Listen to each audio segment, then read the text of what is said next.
ক ফলাৰ পৰা আমি ধুনীয়া এটা গীত আজি আমি ক খিনি শিকি আছো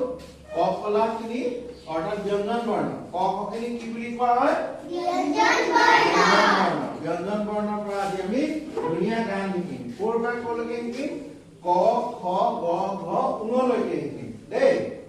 এতিয়া গানটো গাম এটা গীত এটা গাম এই ক গৈছিল কল খাবলৈ